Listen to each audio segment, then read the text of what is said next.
आप सभी शुद्ध आत्माओं को हमारा कोटि कोटि नमन, वंदन। मंगलाचरण। सहजानंदी शुद्ध स्वरूपे अविनाशी में आत्मस्वरूप ज्ञानानंदी पूर्ण निराकुल सदा प्रकाशित मेरा रूप सर्वांग सुखमय अलौकिक हूँ मैं परमात्मा स्वरूप। मैं तो आनंद चंदी आत्मा नित्यानंदी सिद्ध स्वरूप नित्यानंदी सिद्ध स्वरूप। देवादिदेव अरिहंत परमात्मा श्री सिमंदर स्वामी भगवान की और धर्मगुरु भगवंत की आज्ञा अनुमति लेते हुए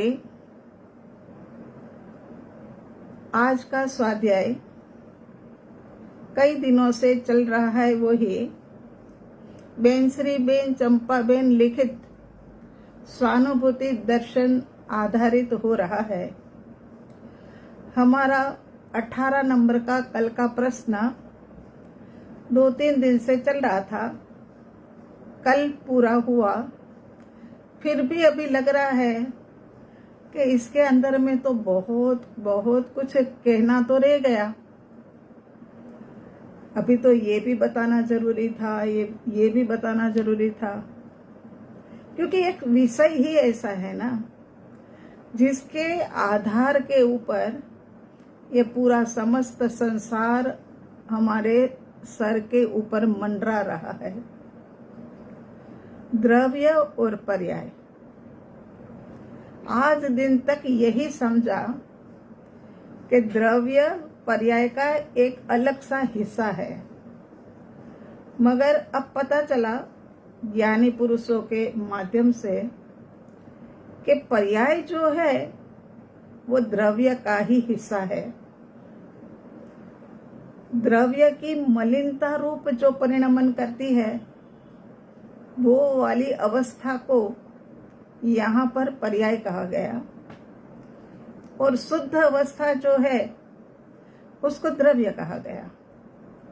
और उसके अंदर में जो शीतलता आदि का गुण है, अनंत गुण है द्रव्य में। तो पानी की अपेक्षा बात नहीं कर रहे हैं, वो अपने सामने जो कुंड है उसकी अपेक्षा बात नहीं कर रहे हैं। अब तो बात हो रही है द्रव्य के आधार पर। तो इसमें अनंत गुण है। ऐसी अनंत गुण रत्न राशि से पूरा लबालब भरा हुआ शुद्ध आत्मा। वो शुद्ध आत्मा कौन? जो शुद्ध हो गए होंगे वही तो है ना। अनंता सिद्ध हो गए वही। अरे ना, इतनी मिथ्या भ्रमणा के अंदर में मत रहना। वर्तमान की अवस्था में मैं भी शुद्ध आत्मा ही हूँ। मेरे भीतर में एक भी अशुद्धि ने प्रवेश नहीं किया। जैसी सिद्ध भगवंत की आत्मा, जैसा ये अरिहंत परमात्मा की वर्तमान की पर्याय, ऐसी ही मेरी भी वर्तमान की पर्याय है।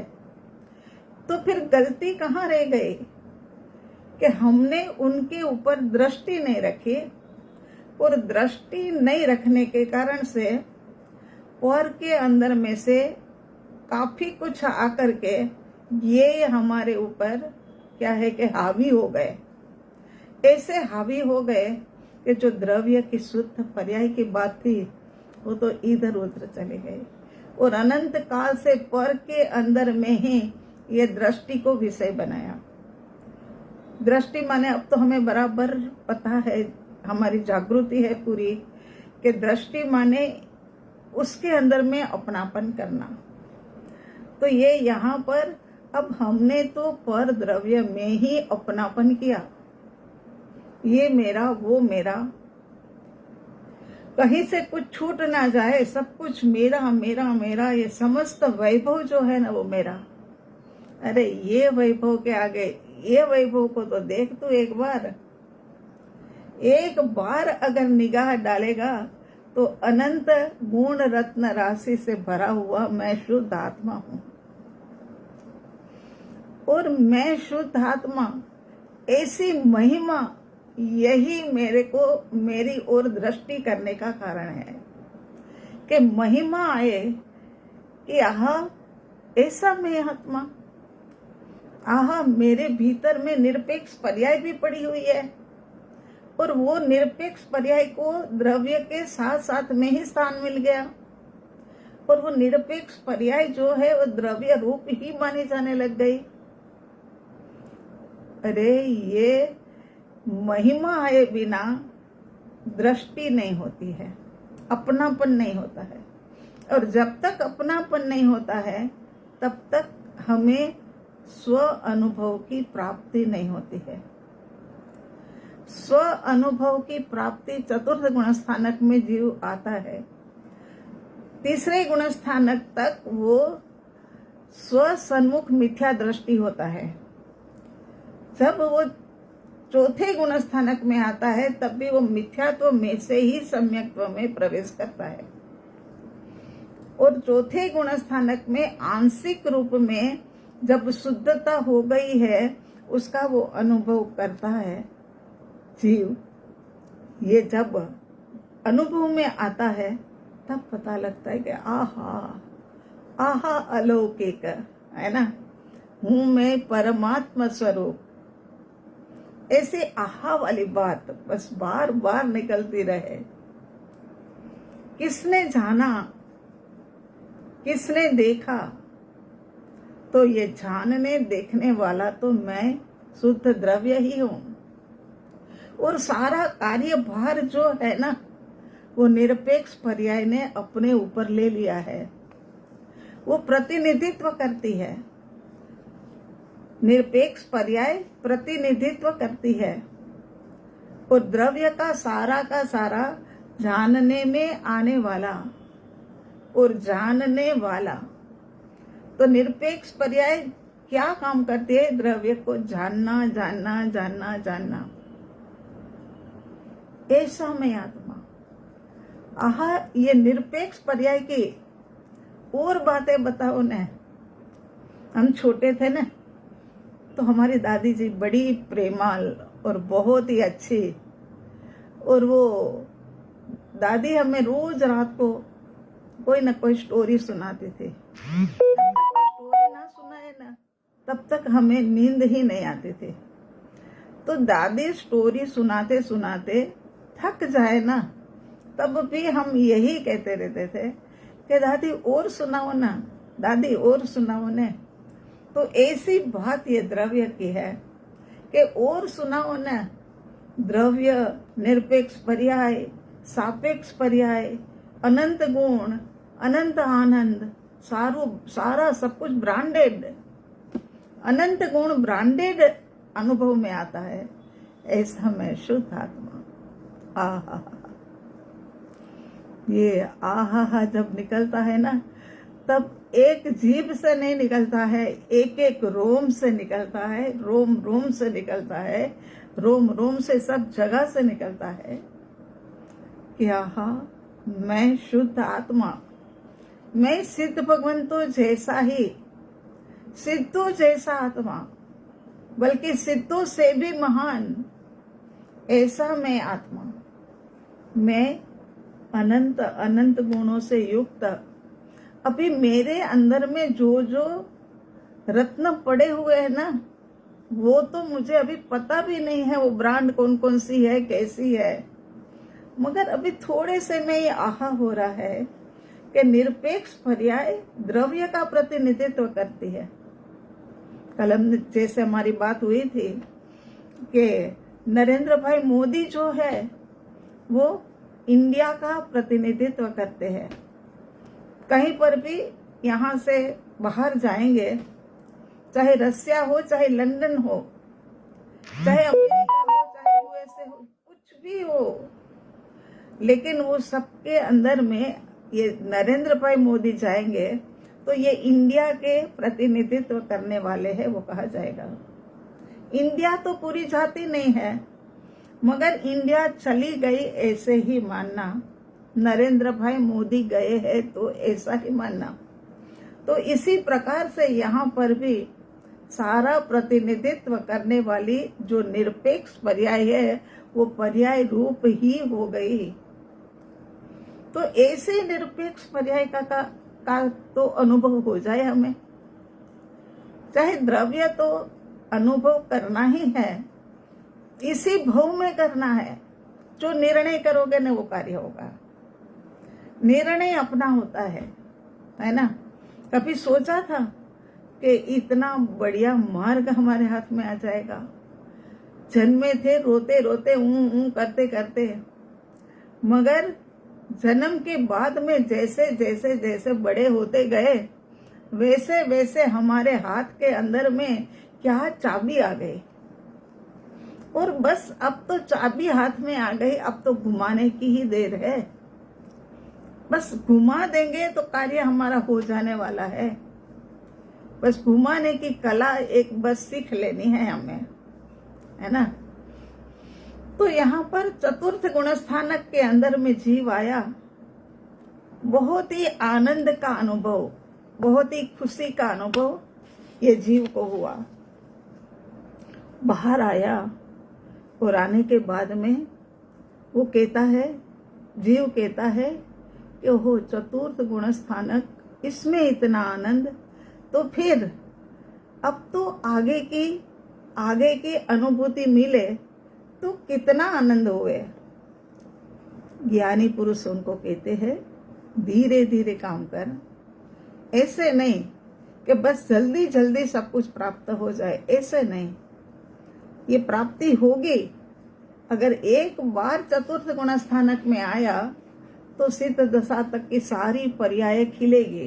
ये सब पर्याय है यहाँ, ये याद रखना कि ये चतुर्थ गुणस्थानक में आंशिक सम्यक दर्शन हुआ है। जो सम्यक दर्शन में आंशिक शुद्धता का अनुभव मिला है वो सब कुछ जो हुआ है ना वो भी पर्याय है। मुनि बना लिया वो भी पर्याय है। उसके बाद में फिर केवल ज्ञान केवल दर्शन प्राप्त किया वो भी पर्याय है। और मोक्ष के अंदर में गए वो भी पर्याय है। सिद्ध अवस्था वो भी पर्याय है। अरे ये सब कुछ पर्याय है। तो फिर पूरा आत्मा का अनुभव सिद्ध भगवंत स्वरूप, सिद्ध भगवंत जैसी ही अवस्था और सिद्ध भगवंत ही मैं कब बनूंगा। ज्ञानी पुरुष कहते हैं रुक जा, ठहर जा, एक एक करते सब पर्याय प्रकट होगी। ऐसी जल्दबाजी मत कर। अगर बच्चा छोटा सा है, बच्चा हमेशा बचपन में भी खेलते खेलते कहता है कि मैं तो डॉक्टर बनूंगा। अभी बोलने का तो ठिकाना नहीं है, डॉक्टर तो सही तरीके से बोलना नहीं आता है, मगर भीतर के भाव है तो कहता है कि मैं तो डॉक्टर बनूंगा। फिर जब बस स्कूल के अंदर में एडमिशन लेने की बारी आई, वो बारी के समय पर ये पिता, उनके बच्चे के पिता उनको लेकर के जाते हैं स्कूल के अंदर में एडमिशन दिलाने के लिए। और वो समय था कि फर्स्ट से ही होता होगा। अब तो कई तरह के वो चोचलेबाजी ही कही जाएगी कि क्या क्या है, प्रेप है और केजी है और अपर केजी है, ये सब। मगर तब तो यही होगा। तो उनको फर्स्ट के अंदर में दाखिला दिलाने के लिए तो कहते कहाँ तक है स्कूल? बोले 12th तक है। तो बोले अच्छा 12th तक है। तो बच्चा बोलता है नहीं पापा, यहाँ मुझे एडमिशन नहीं लेना, यहाँ डॉक्टरी का नहीं है, डॉक्टरी की मेडिकल कॉलेज नहीं है। तो मुझे मतलब कहने का भाव था, इतना ज्यादा समझ भी नहीं थी। तो कहते हैं कि भाई ये तो इतना ही है 12th तक का, तो मेरे को तो पढ़ाई आगे भी करनी है। तो फिर पिताजी कहते रुक रुक, अभी 12th तक का है ना, तू 12th में आएगा ना तब तक ये मेडिकल कॉलेज भी यहाँ हो जाएगी। तो बात ये होती है, छोटी छोटी बातों के अंदर में जल्दबाजी हो जाती है। ये जल्दबाजी के कारण से कार्य हमारा खराब हो जाता है। तो ज्ञानी पुरुष कहते हैं तू समता से तेरा आगे बढ़। तुझे अब चतुर्थ गुण स्थानक का जो एक आंशिक शुद्धता का अनुभव हुआ है ना, उसी को तू घुटता जा, रटता जा, बोलता जा। तो जो रटेगा ना वही तेरे को, पहले वो पहाड़े भी रटते रटते याद कराते थे ना, है ना, ऐसे ऐसे हिलते जाते थे बच्चे और याद करते जाते थे। तो इसी प्रकार से कहते बस तेरा ये रटन होगा कि मुझे अनुभव मेरी पूर्ण शुद्धता का करना है, तो पूर्ण शुद्धता प्रकट होगी। तो यहाँ ये जो द्रव्य का विषय है ना, वो जल्दबाजी करने वाला नहीं है। उदाहरण तो ये भी है कि बहुत महंगा टीवी ला करके रखा था, अमेरिका से लेकर के आए थे, इतना महंगा था, चला कुछ समय तक अच्छा चला, उसके रंग आकर्षक, आवाज एकदम स्पष्ट और सब कुछ अच्छा चला। मगर उसके बाद एक दिन खराब हो गया तो फिर सोचते हैं कि अब ये खराब हो गया, इसका क्या किया जाए, तो इसको हटा दो, अब दूसरा नया लाना पड़ेगा, है ना। अंबानी जैसे हो उनको तो क्या फर्क पड़ता है, कहते अब दूसरा लाना पड़ेगा, दूसरा ले आते हैं और इसको निकाल देते हैं।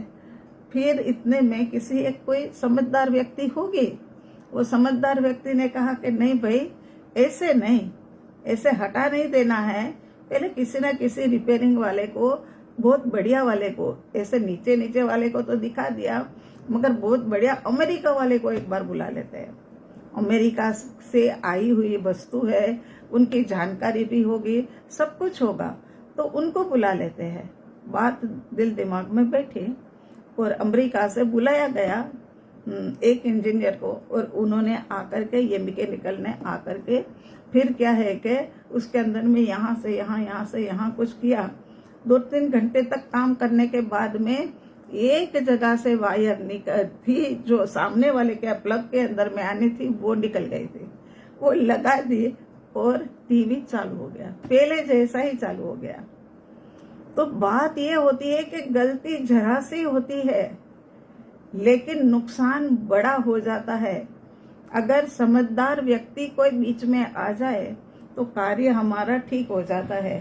तो हमारी बात, हमने सोचा प्रश्न का समाधान चाहे पूरा हो गया 18 नंबर का, लेकिन हमने तो क्या करना है, इसको सापेक्ष निरपेक्ष पर्याय का स्वरूप समझा, अभी उसमें भी कुछ अधूरा है, और अब उसके बाद में हमने सापेक्ष पर्याय का भी स्वरूप समझना है। ये सब समझेंगे ना तो ही भेद ज्ञान हो पाएगा, और भेद ज्ञान होगा तभी जाकर के हमारा अभेद के अंदर में प्रवेश हो सकेगा। ये बात हम बार बार कहते हैं कि भेद ज्ञान मार्ग है। मार्ग का ही सही जानकार हम नहीं बनेंगे तो फिर कहाँ से हम पहुंच पाएंगे, क्योंकि हमें तो जहाँ अभेद का बोर्ड लगा है वहां पहुंचना है। वो पर्याय हमारी खिल जाए, ऐसा हम चाहते हैं। तो यहाँ कहते कि पर्याय के अंदर में अशुद्धता है। वो पर्याय के अंदर में अशुद्धता, तो पर्याय 2 तरह की। निरपेक्ष के विषय में तो हमने बहुत कुछ सुना, बहुत कुछ समझा, है ना, बहुत कुछ जाना। मेरा ख्याल अपन है ना 2 दिन हमने ज्यादातर तो निरपेक्ष पर्याय को ही समझा और जाना है। तो फिर यहाँ कहते हैं कि अब सापेक्ष निरपेक्ष पर्याय की सारी बात द्रव्य का आश्रय लिया है, वह है द्रव्य रूप हो गई है, द्रव्यमय हो गई है। जैसे ही द्रव्य में से निकली कि तुरंत वो समर्पित हो गई है, उसने बाहर की ओर देखा ही नहीं है, सब बातें हमने जान ली, है ना। तो अब क्या बात हुई कि सापेक्ष पर्याय रह गए। अब सापेक्ष पर्याय के अंदर में क्या हुआ है कि 2 हिस्सा हुआ। 2 हिस्से के अंदर में, सापेक्ष के अंदर में जो 2 हिस्सा हुआ वो बाद की, मगर सापेक्ष पर्याय का काम क्या था, पर सापेक्ष पर्याय और एक स्व सापेक्ष पर्याय। ये पर सापेक्ष पर्याय जो है ना, सापेक्ष पर्याय ही पहले तो पूरा ले लो, तो उसका मुख जो है ना बाहर की तरफ था, वो बाहर की ओर ही देखती रहती थी। जैसे वो कालाई जो थी वो तो अभी पतली पतली थी, तब तक तो वो बाहर बाहर में ही देखती रहती थी, और बाहर देखने के कारण से वो सारे के सारे जो अशुद्धि थी वो उनके ऊपर आती जा रही थी, है ना। तो ऐसे करते करते वो क्यों बाहर की ओर देख रहे थे, तो उसके ये था कि मुझे पर में से ही सुख मिलेगा। ये बाहर जो मैं देखूं न, उस कारण से ही मुझे सुख मिलेगा, यही बात थी उनकी। तो पर में से सुख मिले, इसीलिए वो बाहर देखती रही। अनंत अनंत काल हो गया, ये जीव परिभ्रमण करते करते करते अनंत काल बीत गया है मेरे प्रभु। अभी भी थकान नहीं लगी क्या?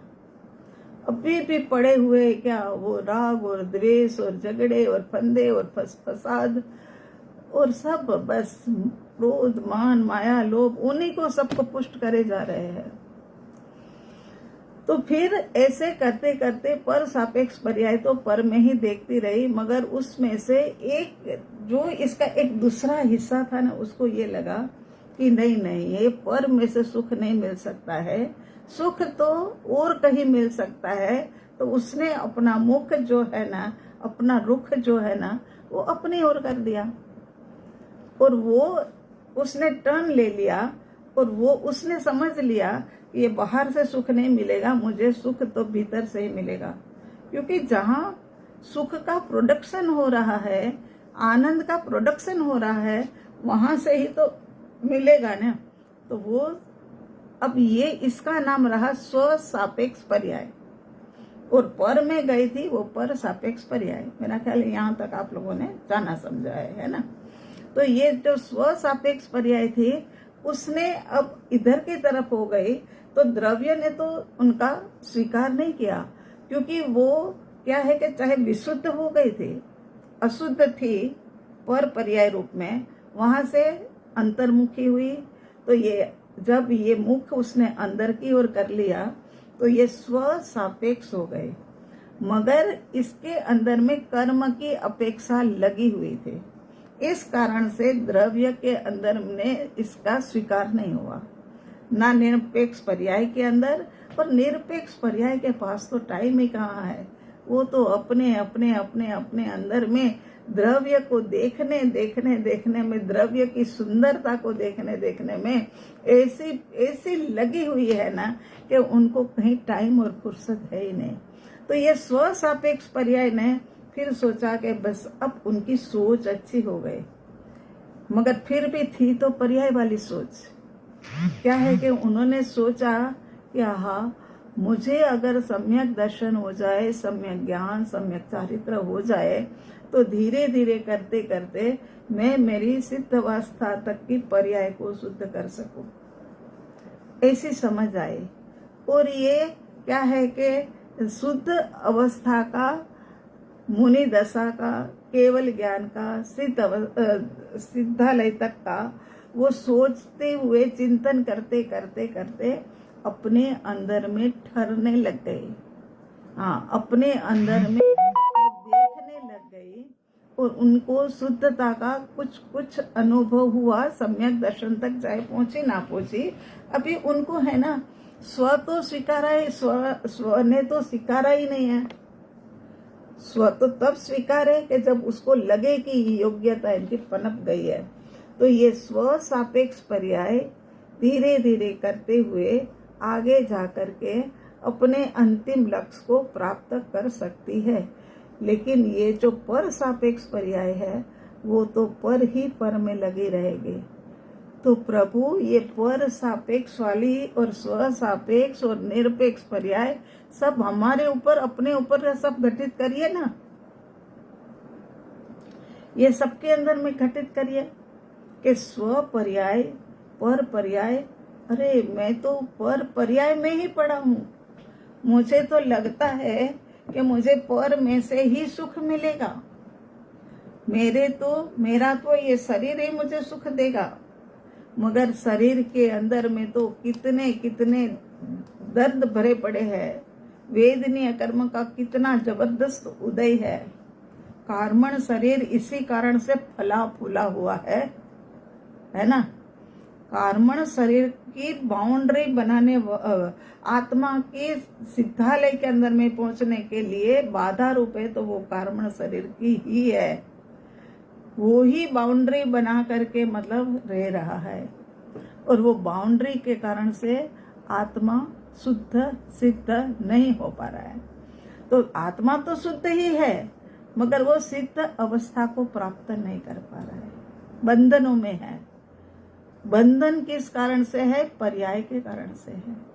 जैसे जैसे पर्याय ने परमुख किया और कार्मण पुद्गल अंदर में आए, ये कार्मण परमाणु जो हमारे भीतर में आते गए ना, उससे ये हम यही समझते रहे कि आत्मा के ऊपर ऊपर में कर्म लगे हैं, आत्मा को तो छुए भी नहीं। वो भजन में आता है ना, ऐसा ही है कि मुझको तो कुछ हुआ नहीं, कर्मों ने मुझको छुआ नहीं, मैं तो सच्चिदानंद स्वरूप आत्मा हूँ, शुद्ध चेतना सुन चेतना, ऐसी वाली बात है। तो यहाँ पर तो वो कर्मों ने छुआ भी नहीं, मगर कार्मण शरीर हमने खूब फलाया फुलाया हुआ है, क्योंकि पर से उसका प्रोडक्शन होता है, प्रोडक्शन सारा पर से आता है। तो फिर फला फुला हुआ ये हमारा जो कार्मण शरीर है, उसको हटाने के लिए उनसे बाहर से अंतर्मुखी होना जरूरी है। सापेक्ष पर्याय ने जैसे समझदारी से कार्य कर लिया, सापेक्ष पर्याय ने जैसे सोच लिया कि ये तो मेरी ही मतलब वो है, मैं तो अंतर्मुखी दशा में चला जाऊं, ताकि मुझे क्या है कि ये पर से सुख मिले, ये जो गलत भावना है वो मेरी बदले और स्व के अंदर में सुख की खोज मेरी शुरू हो जाए। और वो ऐसे टर्न ले ही लिया उसने। अभी सापेक्ष पर्याय जो है वो अगर ये माने कि मैं भी निरपेक्ष पर्याय की तरह शुद्ध हो जाऊं, तो अभी तो संभावना है नहीं, क्योंकि द्रव्य ने तो स्वीकार ही नहीं किया। द्रव्य तो शुद्ध है, और ये सापेक्ष पर्याय जो है स्व सापेक्ष पर्याय, उस स्व सापेक्ष पर्याय ने तो क्या किया है कि विशुद्ध तो बन गई है, मगर कर्म की अपेक्षा लगा करके आई है ना। चाहे ब्रह्मचारी है अभी की, मगर पहले तो नहीं थी न, पहले तो गई न पर के अंदर में, है ना। तो फिर इस कारण से तो यहाँ पर कहते हैं, अपना प्रश्न तो पूरा हो गया है, लेकिन इसके अंदर में कहते हैं कि शुद्धता त्रिकाल द्रव्य में रहती है, अशुद्धता पर्याय में होती है।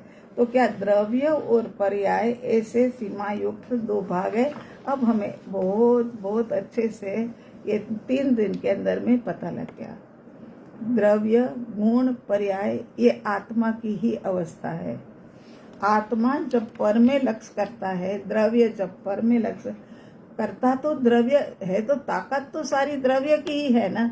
वो पर का लक्ष्य करता है कि मुझे पर में से सब कुछ मिले, तो फिर कर्म का बंधन है। मगर आत्मा जब अपने आप के अंदर में शांत स्थिर होकर के स्वरूप चिंतन करता है, प्रभु याद रखना, मार्ग दो ही है, स्वाध्याय और ध्यान।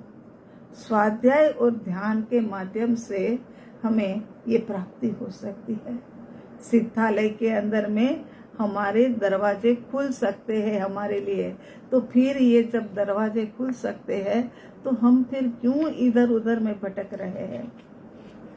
प्रभु ये सारी बातें, ये प्रश्न है ना, बहुत ही जरूरी प्रश्न था, उसका समाधान भी बहुत ही अच्छा बहन जी ने तो दिया ही था, मगर उसी के ऊपर चिंतन करते करते करते हमने भी काफी अच्छे से विश्लेषण किया है। फिर भी आपकी समझ में नहीं आता है ना, तो प्रभु आप एक बार नहीं 10 बार पूछोगे तो भी हमारा समाधान आपको मिलता रहेगा। आपको समझाते रहेंगे हम। क्या है कि हमें तो आप लोगों के प्रति बहुत ही अहोभाव आता है कि बिल्कुल समय से बैठ जाना। इंडिया के विभिन्न दिशाओं में से तो बैठ ही जाना, अलग अलग जगह से बैठ ही जाना, लेकिन आधी रात जहाँ होगी ऐसी अमेरिका है, ऑस्ट्रेलिया है, वहां के साधक भी, वो भी बच्चा आया था ना ऑस्ट्रेलिया से, माँ हम आपका स्वाध्याय रोज 11:30 बजे आता है ना, वो वाला स्वाध्याय रोज देखते हैं, आज रात को आप 11:30 दोगे? मैंने कहा बच्चा 11:30 नहीं, यहाँ तो 1:30 बजा होता है, 1.5 आवर होते हैं, तब जाकर हम देते हैं। तो ऐसे पुरुषार्थी जीव जब हमारे सामने हैं तो फिर हम मतलब एक बार नहीं 10 बार समझाने के अंदर में भी समर्थ है, और हम खुशी खुशी समझाएंगे। और वो भी क्यों समझाएंगे?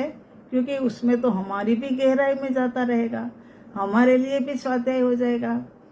अगर आप हमें ये स्वाध्याय के लिए ना बात बताते, कई दिनों से साधक लोग कह रहे थे कि थोड़ी सी देर के लिए हमारे सामने आओ, मगर हम नहीं मानते थे। मगर जब परिणमन होना हो, उसी रूप से ही पर्याय परिणमन करती है।